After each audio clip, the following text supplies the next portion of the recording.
So why startups? I feel like a lot of us probably kind of already feel that already. It's just work ends up being something you kind of end up going and doing every single day, and maybe it's not very fulfilling. So the startup world is kind of a perfect place for us to be talking about why we work. We're chasing probably a little bit more purpose than just a paycheck.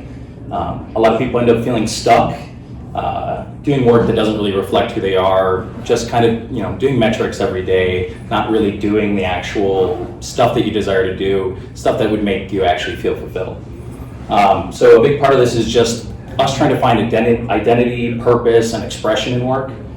We feel like we may have some of those solutions to some of those issues, so let's just see how we can fill those gaps and what those problems really are.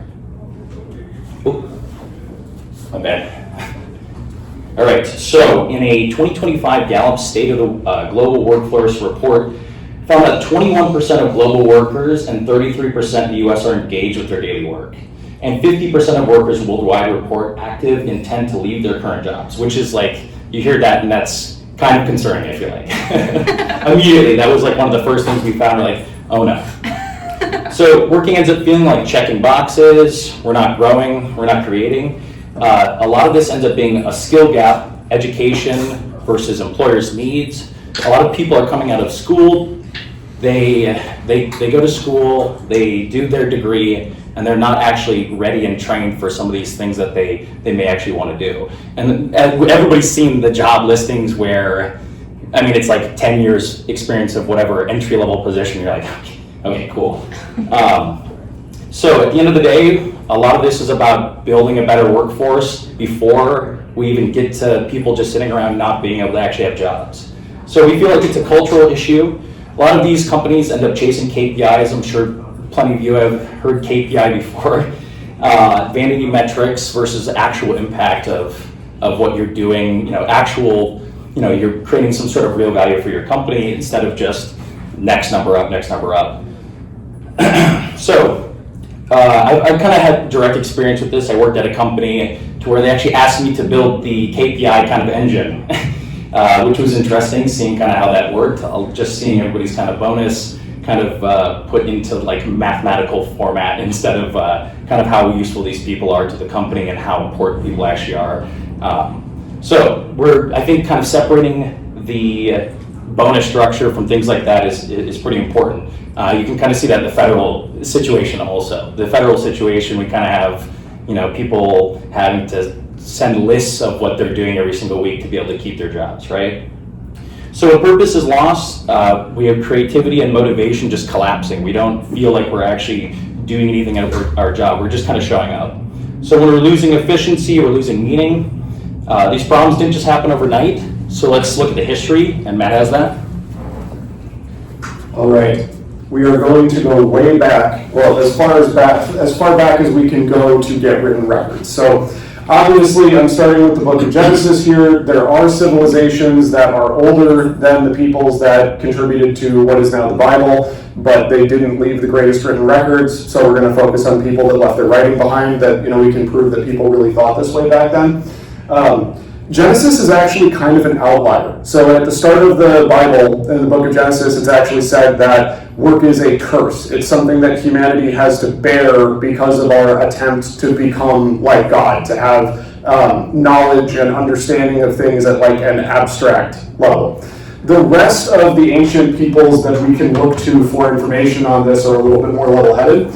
So if we look at like the Vedas, so kind of proto-Hindu texts, work is basically considered a part of your social role. So there's this concept in the Vedas called dharma, which it gets expanded upon in later texts and kind of becomes a basis for a caste system. That's not really what I'm talking about here. The original conception of dharma as like a natural law, or as sort of the way that the universe fits together, work is a part of that. So you have your job in your society, and you do that job well, and that contributes to dharma, like the integrity of the universe.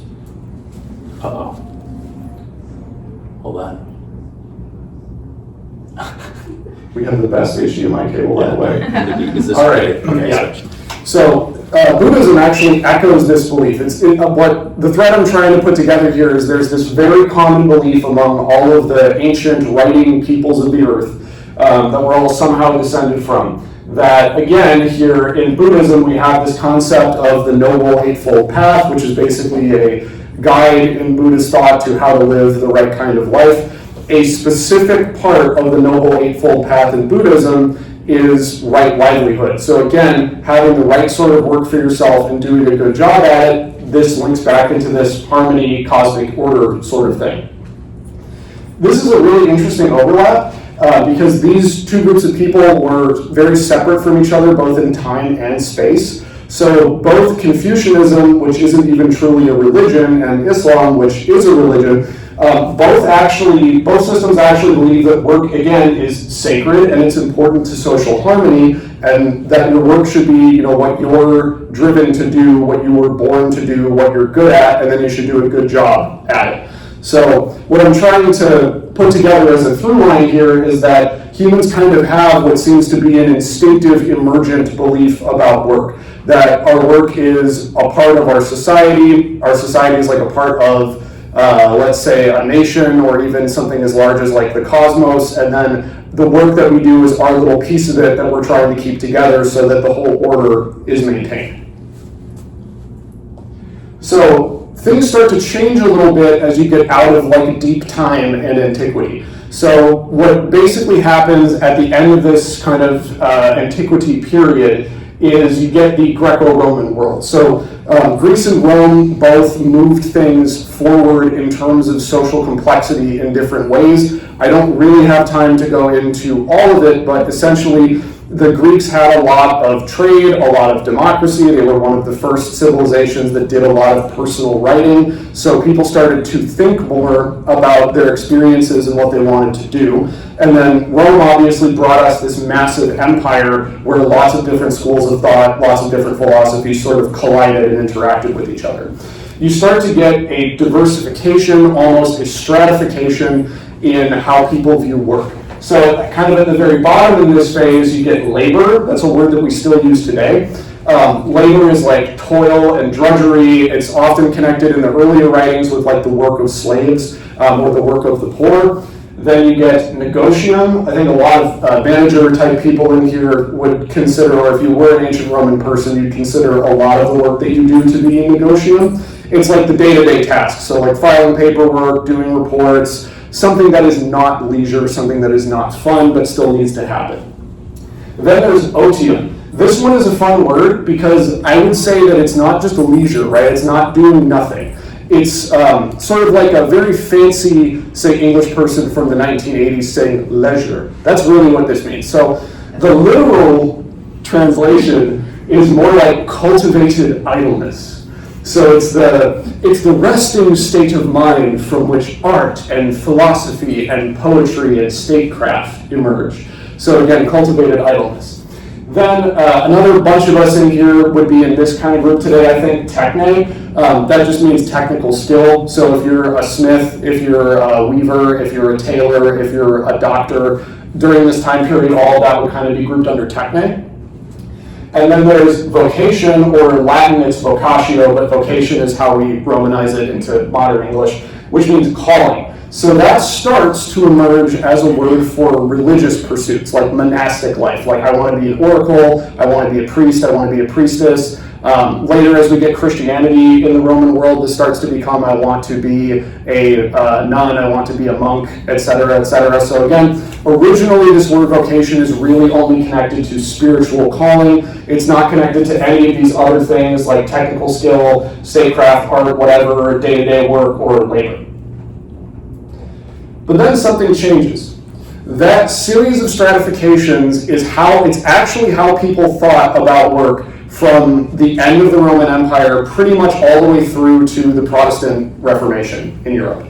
So what the Reformation gives us is this notion that, and this is not just one thinker, so if you research the Reformation, it's like not just Martin Luther that says this. You could read almost any Protestant minister who published during the Reformation, and you start to see this, again, emergent belief that even kind of echoes back into deep time, like we were talking about, that all of the work that you do, as long as it's the right work for you and you're doing it well, that's your vocation, that's your calling. So there's kind of like a return to the root human belief about work here that lasts for a while.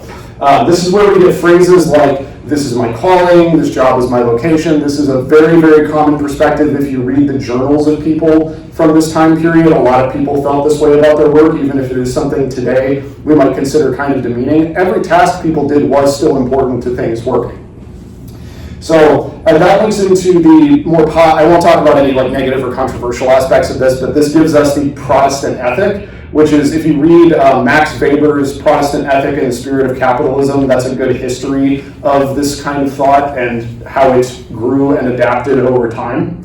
And also, it was foundational for the growth of early capitalism in the US and Europe. So a lot of the things we enjoy today are late outcomes from this type of thinking and from this time period. Okay, so what happened? Because obviously, we start out in the very ancient world, probably even before those peoples wrote those things down, with the belief that my work is important because it's a part of the social order, it's a part of the cosmic order, it's a part of how I personally put my life together, it's all of those things. But today we have 23% global workforce engagement, and 50% of people want to leave their jobs. So how do we get to this point? It's actually kind of a long story. So it starts with the Industrial Revolution. Before the Industrial Revolution, so during this more Protestant ethic period and then back into antiquity, there wasn't as much interchangeability with the labor that people did. So in order to get good at something, you needed to apprentice. That probably took a long time. For example, during the Protestant era, people often had to be indentured apprentices to a master for many years before they were allowed to practice any kind of trade or craft on their own. And that meant that you weren't as easily replaceable, right? So we get this cogs in a machine perspective that starts in the Industrial Revolution, where we start to analogize the people that work for an organization to the machinery that the organization is owning and running. So if you look at like early scientific management concepts that emerged during this time period, you notice a move from watching people's quality of work to what's your output? How long was your butt in the seat for? How many units did you produce? In earlier versions of this, there wasn't even really quality control. That's why we have all those horrendous stories from the start of the Industrial Revolution, like radium jaw and things like that. It was really just reducing people's work to how long did you sit there, how many units did you make. Everything is just math in a very primitive spreadsheet, and it only takes you 6 months to get good at running this machine, so we're not thinking about your performance in terms of, are you deeply learning a craft here? Are you getting good at something here? Are you experiencing a calling or vocation here? Once we get to the Industrial Revolution, that's no longer important. This leads to a massive devaluation of almost every skill that is not extremely difficult to acquire, and it also, again, drives this view of things in terms of simplistic metrics instead of in terms of craftsmanship or ability. Unfortunately, it gets even worse. So we have two key thinkers, both of these guys, I don't know if you can read the text, but the top guy here is Edward Bernays. This is actually Sigmund Freud's nephew. And he wrote to Sigmund Freud, you can look this up and read it, about what he was doing, which I'm about to describe. And Sigmund Freud himself, the controversial father of psychoanalysis, thought what this guy was doing was unethical. So if Freud thought it was unethical, you'll see in a moment. And the second guy is B.F. Skinner, similar case. I'm not trying to say these people are evil, right? Like, I'm not trying to do a 2 minutes hate here. These systems were adopted because at the time they were practical and they worked, but we're seeing a lot of cracks now. So what does Bernays give us? Bernays gives us the modern conception of marketing. So instead of putting out a sheet that says this lawnmower has this size blade, it has this size motor, it takes this kind of fuel, you can expect to cut this size lawn with it.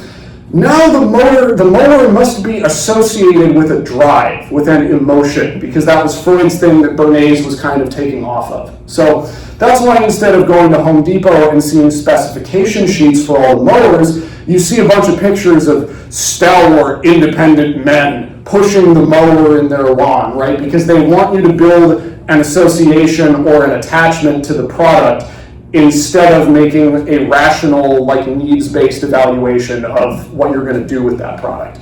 That extends into basically all of society over the course of the 20th century. So it starts with products like you get an ad for mouthwash or something, and the ad for mouthwash is showing a guy with stink lines for his breath, talking to people and becoming socially disrespected and becoming a pariah. This kind of slipped into some kind of creepy things like associating smoking cigarettes with women's liberation. That's another thing that Edward Bernays is actually very famous for doing is, the liberated woman smokes cigarettes. What does that have to do with liberation? Nothing, it's to sell cigarettes. So Bernays creates an environment, basically to sum it up, where instead of thinking about things in terms of you, in terms of society, in terms of a spiritual system, in terms of needs or anything direct that leads to a sense of vocation, everything starts to be about what you buy or like what you can consume. So like college degrees, for example, kind of become consumables. It's not about, I want to enrich myself, I want to become a physician, I want to become a lawyer, I want to study liberal arts, I want to become an artist. It becomes about, colleges start to sell themselves this way. So if you don't have the degree from Princeton, you're a loser. If you don't have the degree from Harvard, you're a loser. If you don't go into law, you're not going to have any friends or you're not going to have any money. The way that the institutions sell themselves to the people that are going to join them follows this Bernaysian script going forward as soon as he becomes a figure. This gets compounded in the later 20th century. Now I'm going to talk about Skinner. So B.F. Skinner gives us the Skinner box, which has anybody in here seen memes about Skinner boxes online that have been going around a little bit? Okay, yeah. So everybody knows what the Skinner box is, at least somewhat. You've got an animal that has been deprived of any other form of interaction or stimulation. It is in a box. It is isolated, again, by itself, nothing to play with, nobody to play with. Its two choices are that it can interact with the apparatus of the Skinner box, which dispenses a food pellet if it has done the correct action, or some kind of treat if it's a little more rewarding. Or if it does not do the action, the floor of the cage is electrified and the animal receives a small electric shock. That is actually Skinner's central contribution to civilization, which is why I'm surprised that a lot of people make an important public figure out of him, because I kind of view this practice like phrenology. It's really reductive, and you can kind of see how this comes out in our systems already as I'm talking about it, right? Like, you meet the metric or you get a negative performance review. You meet the metric or you get a PIP. You do this or something bad happens to you. It's the reduction and simplification. A lot of that comes from Skinner. And then as we get into the 21st century, these two start to get into a feedback loop. So the way that like modern social media works is that you're in a Skinner box. That's the interface on your phone that you're clicking through. And when you do the thing that it wants you to do, it gives you a little dopamine pellet. It gives you something that you like. And when you do things that it doesn't want you to do, like try to move away from the site, try to look at content that's not as high engagement, not as easy to use for advertising, then it punishes you by showing things you don't want to see, making you bored, putting you in front of people that hate you, that sort of thing. So even though these two figures really did their work during the previous century, their ideas are still absolutely central to the systems that we inhabit that are doing things that we'd rather they not be doing. But that's the point of bringing them up in this talk. And that extends, again, just really quick before we move on, it's everywhere. So your workplace is a Skinner box, and you were sold the ideas that caused you to work there using Bernays' techniques. Your school that you went to was also a Skinner box, and you were also given the ideas about how you should perform in that school and how you should act, even how you should structure your social life. Those were all given to you using those Bernaysian techniques.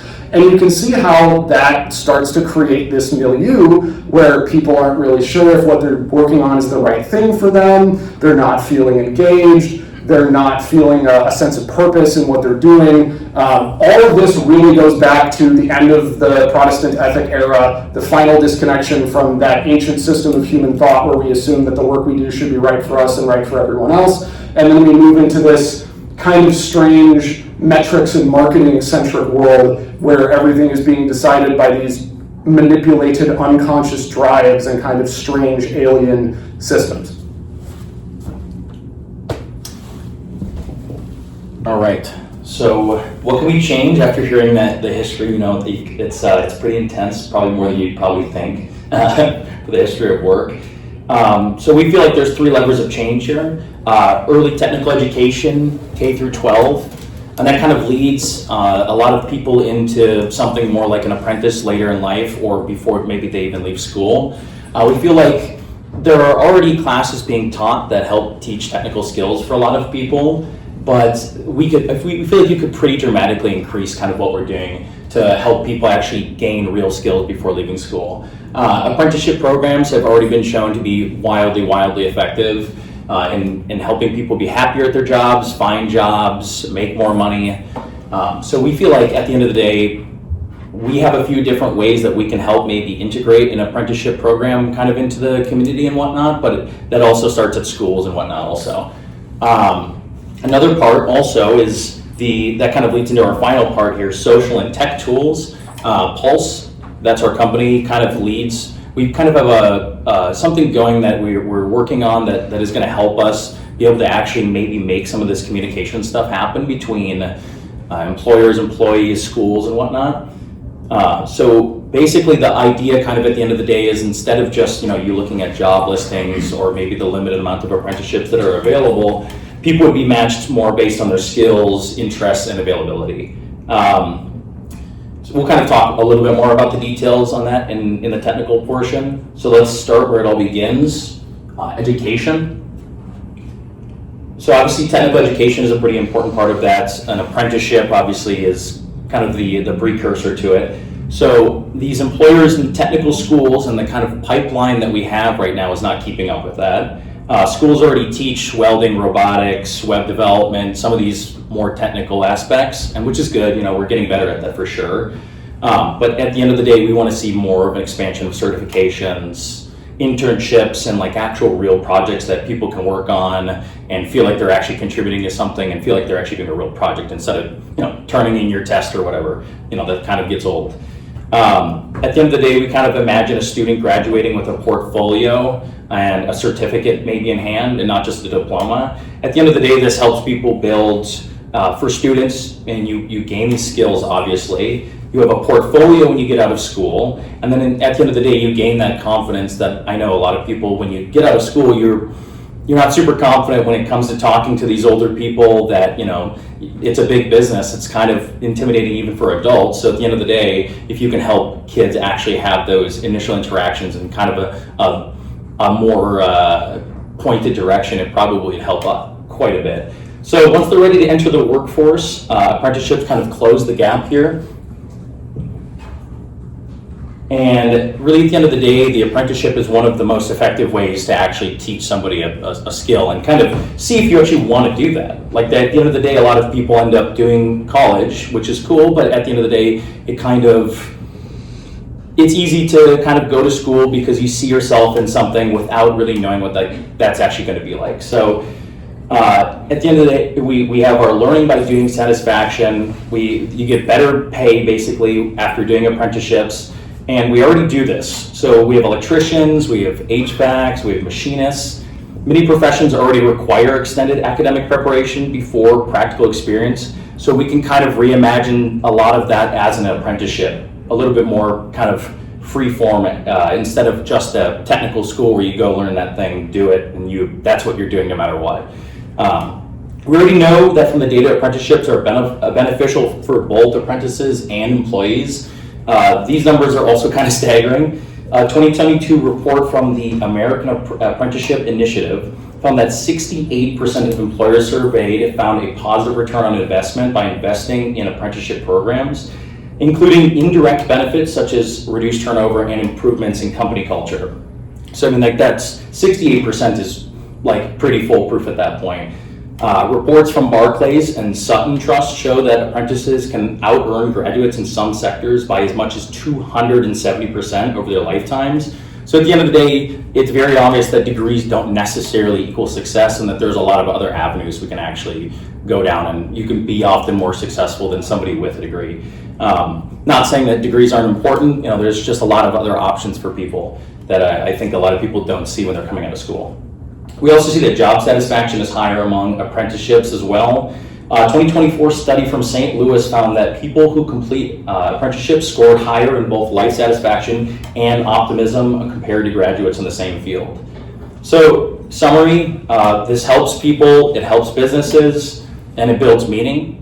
But the problem is kind of maybe scaling some of this stuff. It's kind of just a design problem at this point. We're not really limited by other things really at this point. There's a lot of actual small things we can change to start getting to this point, and we feel like Pulse also might be part of that. So the remaining obstacles here, how do we actually match these people? We feel like the core challenges are actually just matching people with the right jobs initially, helping that actually become more of an easy to do thing instead of, you've probably also seen these job postings from companies where this has kind of been slightly an epidemic, but they're ghost postings basically where this job listing doesn't actually exist or vice versa. So there's this crazy disconnect that we end up having where people are not even able to find jobs that are actually available. So matching people with the right jobs and then measuring growth without shallow metrics. We're not just going to be doing KPIs and, hey, did you do this, a certain amount of times, how many hours have you done? We want to actually measure people's value to a company, see how people actually interact with people. Not everybody's kind of the same exact person, and KPIs might not be the exact answer to everything. So helping people find a calling and not just work also at the end of the day, being actually satisfied is going to obviously make you a lot happier at work. So this is kind of where Pulse and AI kind of comes into this mix. Matt's going to explain that. Right. Yeah, so there's that little tidbit right at the end of that last slide. I don't know if you caught it, but I said printing press moment there. It's okay, I'll do that. I did read that. I said printing press moment there. So since we're talking about history, we've had multiple different junctures like this as a species, actually, not even just as like Western or Eastern or whatever civilization.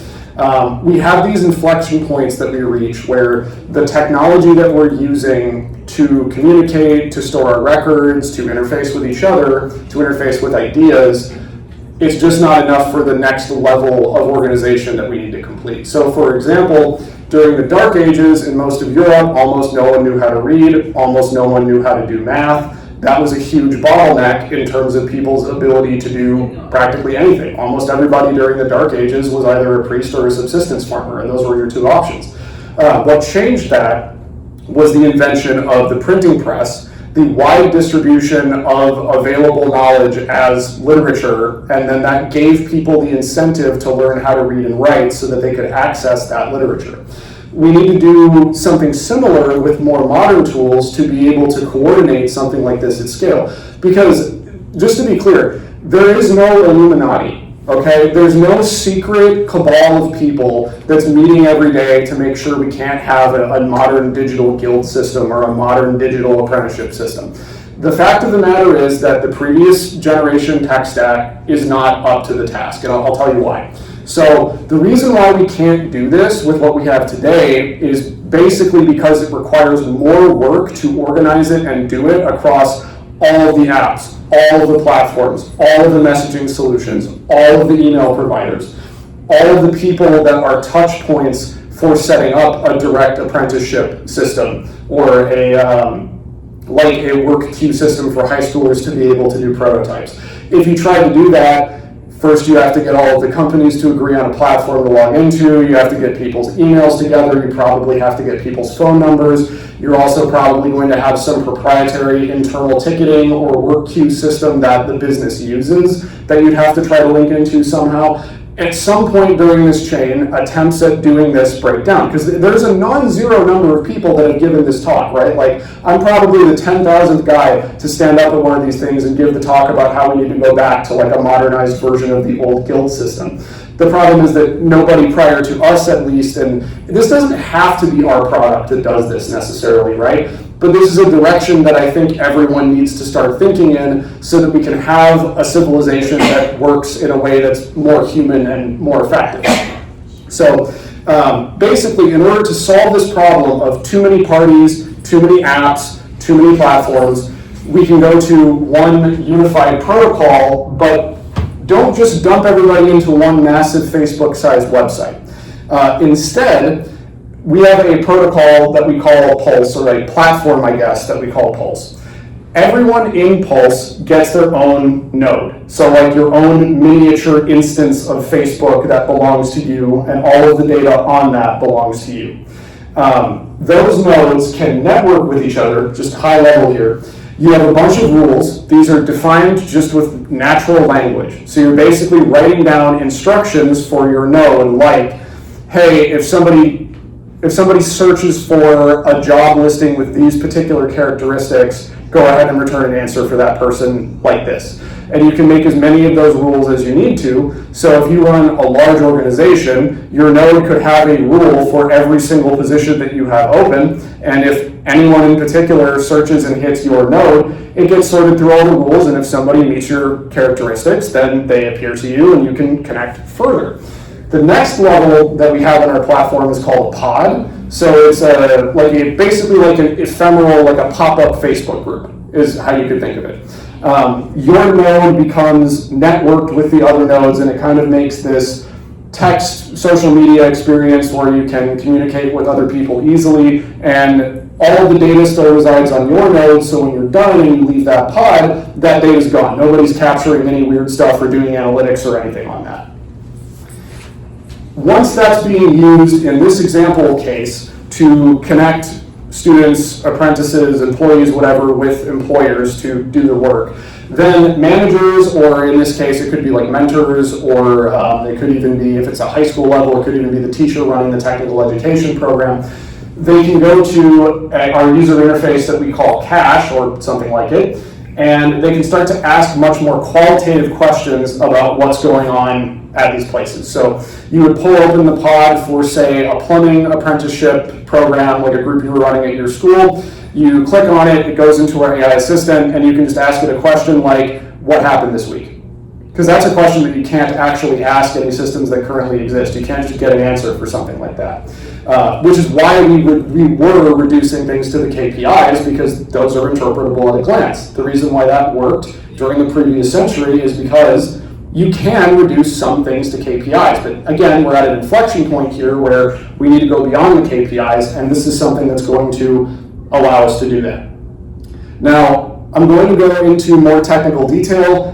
This would probably be a good point to note questions. It's okay if some of this is like kind of in depth or difficult to understand. I'm going to try to make it as communicable as possible, but it's kind of a paradigm shifting technology, so I understand if there's some confusion, and I'm happy to answer questions after this. Okay, so how does the whole model need to change? Now I've kind of explained the why, right? The model needs to change because right now with centralized data and all of these different SaaS solutions, it's not possible to coordinate the way that we need to have a better civilization, to have better lives. The first major change, like I talked about with going to single nodes for each person with your own rules that you define for how you want to share your data or how you want to communicate, we need to move beyond the concept of a data lake and go to what I'm calling a data delta. Mostly because if you look at the shape of a river delta, there's a lot more interconnection. Things kind of change dynamically over time as you hit a more flood-heavy season or a less flood-heavy season. It's something that there's still a lot of water there, so to speak, like a lake, but the shape of it and the movement of it is always adapting and changing to the conditions.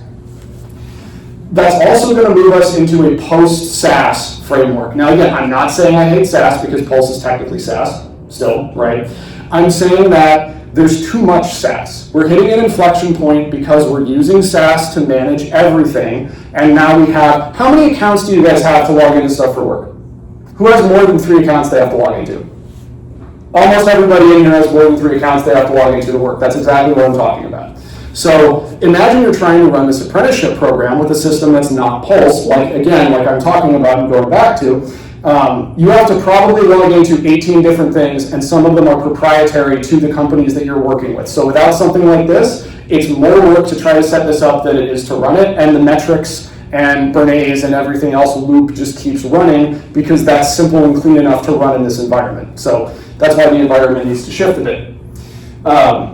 Other things you can do with Pulse, just for fun, I'll finish these thoughts on the next slide, but because everything is stored on your node and you can network with other nodes, it's pretty safe to just push business logic out to little edge agents that run on pretty much any device. I'll talk about something we're testing for that in the next slide, but just think about that. There's no more need for specialized applications that are developed by huge development teams that take years to finish, that cost millions and millions of dollars.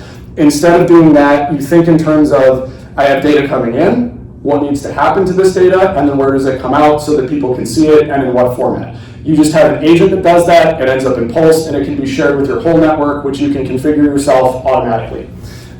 It also gives us an easy observability layer. I'll show a screenshot of it on the next slide, actually. The app that we have that's based on our platform, Cache, is just an easy place for you to see everything that Pulse is doing. So there are like event streams of things that people have said, things you've uploaded, other kinds of data. Again, more detail on the next slide, trying to keep this communicable and high level. Eventually, we want this to spread to the factory floor. So PLCs, machine controls, SCADA stuff, that logic could also be stored in Pulse, pulled down to an edge device, and then run on the edge device in a factory. It's just as easy for a PLC with some more development work as it is for business logic. And again, the main goal of this is that there's no more silos, there's no more data lakes, there's no more specialized apps, there's no more logging into and fighting and coordinating across 18 different platforms just to get something done. Everything can just live in Pulse and be observed through Cache, or again, it doesn't have to be us. It'd be nice if it was us, but a system like it. That's the direction that we need to move in. Another end benefit of this, just really quick, because I have touched on social media a little in this presentation, we move from a parasocial internet experience to what I call a participatory or integrative internet experience. And what I mean by that is, right now when you use social media, how much of what you see is actually directly relevant to you? Not much, right? Very little. You might see updates from your friends or family, or people that you've known for a long time that the algorithm still thankfully knows to push to you. But for the most part, it's, here's a random news story, here's another product you don't want. You're a spectator, right? You're not a participant in what happens on social media for the most part, unless you're one of those huge accounts that are often kind of married to the platform. We don't need to do that anymore if everybody has their own networks that they can compose as they need to. So it solves a lot of big problems with the current generation of infrastructure that we're running on right now. So then, higher level, this is like our plan for how to implement this. Again, don't have to do it this way. It'd be nice if everything went this way. We love that, but just a general idea. This is the Cache interface up here on the right, and I can show it up close to people after if you'd like to see it in person. But basically what Cache is you open it, there's a bunch of tags. These tags contain the data that's been sent into Pulse, and you can run AI workflows, reports, just edit them yourself, submit new ones, etc. very easily. So at the first level, we already have something we've written. It's called Cache Stash. It's an agent that runs on your computer, and you can take quick notes. They wind up in Cache where you can read them later or share them with others. You take a screenshot or process a document. It creates a summary of that, same thing. And now let's say hypothetically you have a pod with all of your friends or family, or in a work setting, coworkers, or educational setting, it could just be your students. Then everybody's communicating easily and automatically, and there's a personal news feed that's immediately relevant to everybody in the group. At level 2, we start getting into facility management and automation. So we're not replacing any apps yet, but monitoring all the computers in your organization. We have these little buddy camera things that we made that you can put in places to monitor, like, is this vending machine empty? Is there a spill on this floor? Is this prep area in the kitchen not looking right? You know, something along those lines.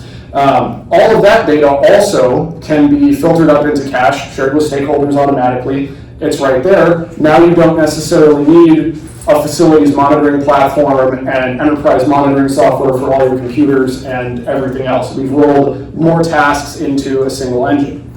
At level 3, now we start talking about business process automation. We're not replacing all your apps yet, but now let's say shipping information, inventory, fulfillment tracking, those kinds of tasks start happening in Cache through Pulse as the engine. And now record keeping, so now like your ERP software can be replaced by Cache, and you're not worrying about ERP software. That's another level that can be eliminated by going to a unified protocol. Then at level 4, finally we start talking about really replacing SaaS by moving business logic out to edge units that you configure, and you just manage the information in Pulse. So little service runs, little service pulls a digest out of Pulse, reads it, figures out what to do with it, and then puts it back in the appropriate tag with the appropriate people, or even chaining multiple different steps of services together like an assembly line, so that at the end of that process, whatever user is connected to you through cache sees the end result. This could be used for anything from just like a work ticket with a contractor who's doing something on your house. It could be used to track who's getting assigned to what jobs at one of these internship programs that we've talked about, or apprenticeship programs rather, excuse me. Or at some point, you could even imagine this replacing a banking app, because you can just have a tag that holds your current balance, and the bank has their platform with workers managing the information. Eventually, the final level we want to get to, again, is like PLC and real-time factory controls, because these are all different layers of our current infrastructure stack as a civilization, where we have all this complexity, where we have all this disconnection, where we have all these separate platforms that make it hard to do the work. We can pull the instructions to these things out of Pulse. They can run those in real time with periodic updates, and then all the metrics also would land in Pulse and be visible in cache. So again, it doesn't have to be Pulse or cache that does this. It could just be a system that's similar to it, but it'd be great if it was us. And the idea here is that starting with just, it's your social network, it's where your notes go, it's where your documents go, and then moving through to this monitors my organization, to this is where we keep track of our business processes, and then finally, this is where our business logic lives now. It's where we present data to stakeholders now instead of through these SaaS platforms. And then finally, this is what's running our real-time operations. This is what runs the machines in our factory. Everything is observable to everybody through a single pane. It's easy to audit. It's easy to get any data out that you want or need. That's the theme.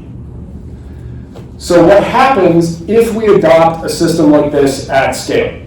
First, initial job searches become much more exploratory. So if you join queues for 6 or 7 different types of organizations while you're in high school, you get to try being an accountant. You get to try being a paralegal. You get to try being a plumber. You get to try being an electrician. You're not necessarily locked into, again, to get back to Bernays, some desire to do something for status that was put into you by some sort of marketing program. That's not necessary anymore. You just get to try something until you find what you like, and then you do it. Management, I know that I've talked to a lot of, especially middle managers, who don't like just managing in terms of metrics. Like is anybody in the audience currently, you guys manage people? Yeah, I'm sure a lot of you would prefer if you pulled up somebody's tag, right? And here's all their sales calls, here's their notes about their sales calls, it's all in there. You click on it and then you ask an AI hey, what was this person up to this week? You get a narrative, you get a story, and then you can put that together over, say, the course of a year, and you can say, did this person actually get better at what they were doing? Did they find greater engagement? Did they start performing more highly because they were gaming the system, or were they doing it because they actually got better at their job? Because we know, especially in sales, we see a lot of people that find ways to game those KPIs rather than becoming stronger salespeople. Anyway, what's required to do this is a unified or federated information management system. That's the takeaway I want everybody to have today, basically. I know I talked about our product, I know I talked about our way of doing this, but we basically need to move from these silos and data lakes to a universal communications network in order to make any of this stuff work at scale. That's the core idea here. And if we do that, then suddenly it's easy to set all this stuff up. It's easy to coordinate this stuff. It's easy for people to communicate and keep everything sane and manageable, even as we're doing something like a direct worker placement program at every single high school in the country. And finally, this one's pretty obvious, but I just put it on the slide because I wanted to say it. Better data on who needs the apprentices, what skills are in demand now, and what's going to be popular in the future. Getting data on that stuff is actually quite difficult. With a system like this, you just send a search blast out to all the organizations in the country and you say, what are you looking for? And when it comes back, you take the result, you give it to an AI digests the result for you, and then you have the answer live right there. It's more up to date than any other statistical gathering system that we've ever invented, even polls. Because you don't have to you don't have to poll people. You don't have to call anyone. You just ask the question and the node answers. Some citations. And then back to the Q&A, if anybody wants to scan that and then leave a comment on the blog. Otherwise, I will let Nate get some shout questions from the audience. Sweet. So yeah, kind of just a quick recap.